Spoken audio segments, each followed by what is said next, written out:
Our friends at Go Game Geek have sent me an RG556. Now, you might be asking, Zoo, didn't you already review this? Hasn't Retro Handheld done like 5 videos on this? Yes, but this one is blue. Beautiful, beautiful blue. Get this out of here. Oh, look at that. That's beautiful. Now I'm going to leave this right here, and then I'm going to put it right back in the box because I'm not going to use this for the video. Today we're going to go over some Android gaming and streaming options on the 556, which I still think is one of the sneaky best all-around value handhelds of 2024 so far. But this, it's going to take a tremendous amount of willpower, but I'm going to put this back in the box. I'm going to put this stuff back in there, and I'm going to give this to one of our subscribers.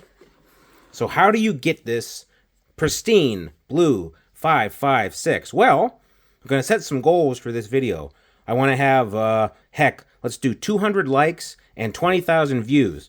And when we get to those numbers, I will pick one random comment from anyone subscribed to our channel, and I'll message you. I'll say, hey, user, you win. Give me your address. Now, I will try to keep this to North America because I don't want to have to pay $75 to ship this to Australia. So sorry, Billy. If you subscribe and leave a comment, I will randomly pick you. Again, we want to get to 200 likes, which should be pretty easy, and 20,000 views, which should also be pretty easy. I don't want it to be 100,000 views because we might never give this away. But those are our metrics. So I'm going to put this in a nice, safe spot.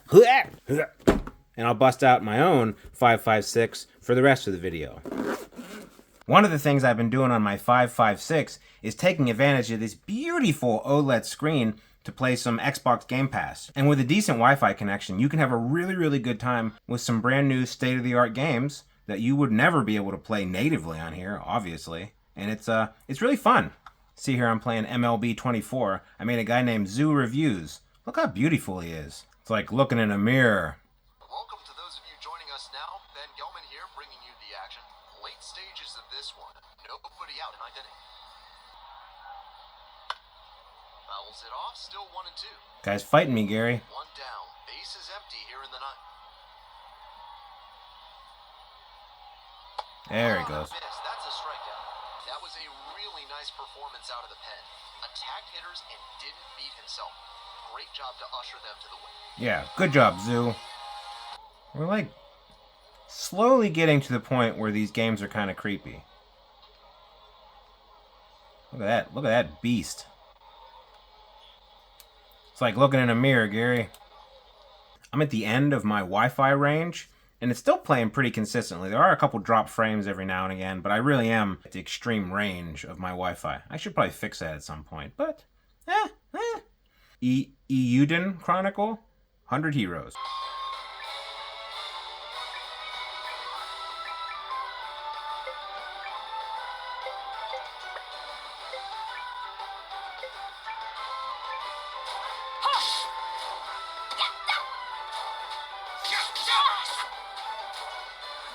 Good done.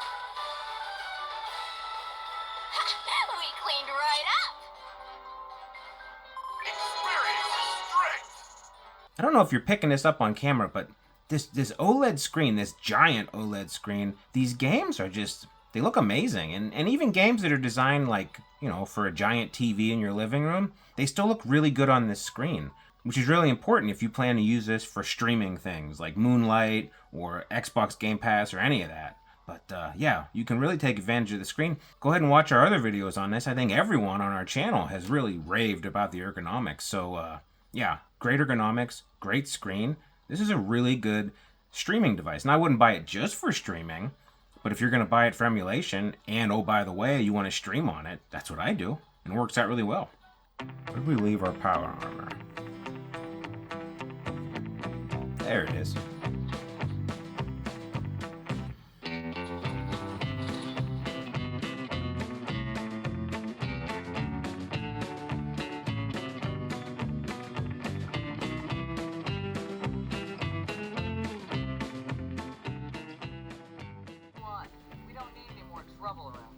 Oh, you got it. Oh, I forgot to show you what my face looks like. Wait a minute. Oh, he looks like he gets stung by about 20 bees. What a handsome fella. Sure.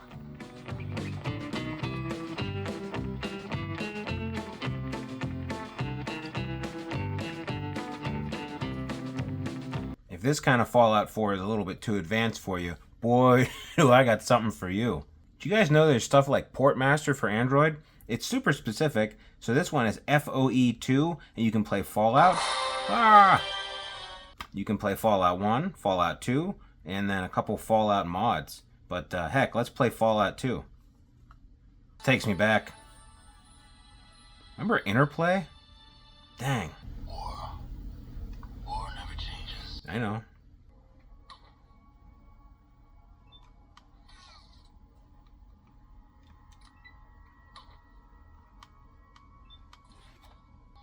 This was like my favorite game back in the day. It doesn't seem like much now, but it's a good game. And I can play it on my 556. I don't know it's the best way I could play it. The controller setup's a little bit wonky, but it's doable. It's definitely doable. You can also touch the screen if you need to. Let's switch over to something that's maybe a little bit more precise. If you don't feel like streaming or you can't, there are a lot of native options, especially games where it's touchscreen only, like Diablo. Well, guess what? There's a pull down up here for a key mapper. I have my Diablo one, but it's real easy. You drag these icons on the screen to correspond where your actions are, and then you save it, you turn it on, and now you got Diablo running.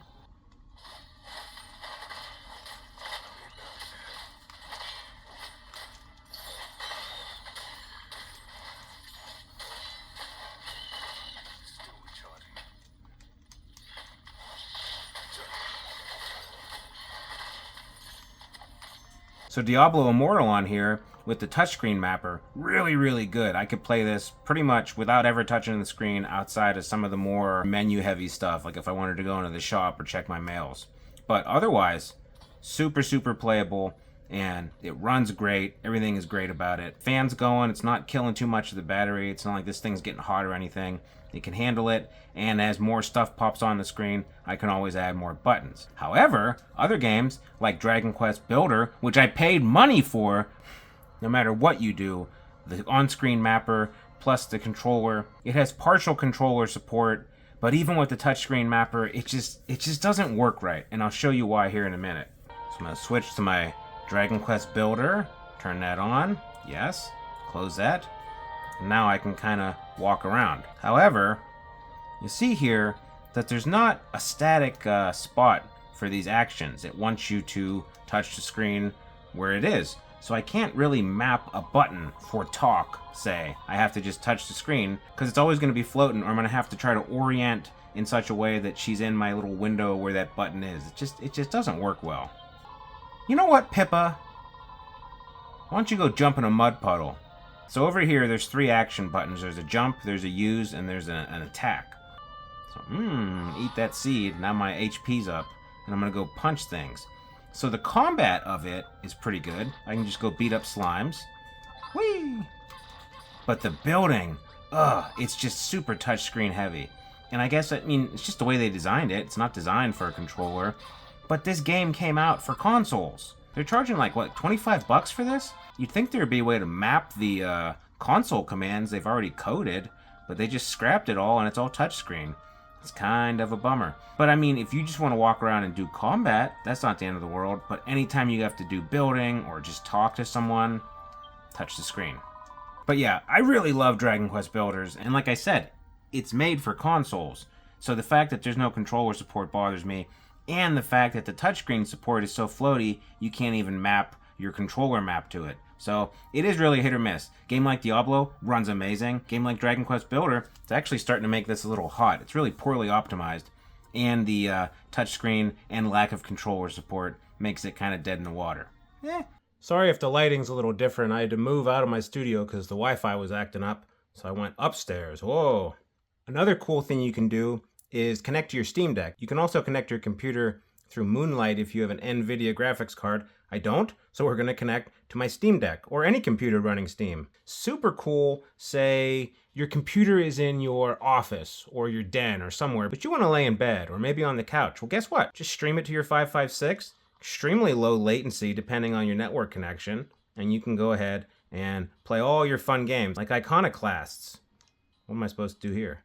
Well, Gary, it's time for What Did We Learn? We learn that in addition to the 556 being a dynamite all-around emulation handheld, it's also pretty good at streaming. I wouldn't buy it exclusively for streaming because there are options out there that are a little bit cheaper. It's got this giant, beautiful OLED screen and really good ergonomics. And as long as you got a solid Wi-Fi connection, you can play whatever AAA games are available on Gamepass or other services and have a really, really good time. I played a couple of different Fallout games. I played a couple of different RPGs. I played baseball. My beautiful zoo character in the baseball game, probably my crowning achievement in character creation. And this is good, especially if you are on the go, right? Yeah, I might want to play some GameCube games, but you know what I'm really into? That brand new game that just came out on Game Pass. Well, if you got an internet connection nearby, you can have yourself a pretty good time. I will say you're going to want a pretty sturdy internet connection. So like if you're at grandma's house and she's got 3 megabits up and down, you're not going to have a good time. But if she's got 100 up and down, you can play this all day long. And because you're streaming, you're not really burning through the battery, so you extend the life. You can play Fallout on here all day and you nary a whimper from the battery. You can also play a bunch of native games, although gamepad support and touchscreen support may vary. So like Diablo, it's touchscreen only, but the mapper on here works amazingly. It's like you're playing a brand new Diablo game on a console. Dragon Quest Builders, a game designed for consoles with controllers. It's never going to work right on here, and that really agitates me because it's like $27, $28. Thanks, Squaresoft. Taking my money, giving me nothing. Anywho, you can even play ports, like we played Fallout 2 on here. I wouldn't recommend it as my #1 Fallout 2 option. It's still kind of designed for a keyboard and a mouse, but in a pinch, you can play it on here. So, I guess we relearned that the 556 is probably still, it's almost May, and it's still my all-around bang-for-your-buck handheld of 2024. Remember to like and subscribe and share the video, because if we do get to 200 likes and 20,000 views, I will pick a random subscriber comment, and I will mail this to you, as long as you live in North America, roughly. If you're in Australia or Singapore or somewhere where it's going to cost an arm and a leg to ship, you can still leave a comment and subscribe and all that jazz. It's just, we might have to have a little discussion. Maybe I'll meet you halfway on shipping. Depends on how much it is. I don't want to spend $80 to already give away a handheld that I wanted to keep, by the way. That blue. Oh, God, it's so pretty. Anyway, so like, comment, subscribe, do all the jazz. If you do see that we're not hitting those metrics, maybe, I don't know, share it with your friends. Say, look at this idiot try to play an old RPG on a handheld. And then, if we get to those magic numbers of 200 likes and 20,000 views, then I'll ship my sweet blue 556 away. You're my boy, Blue. You're my boy.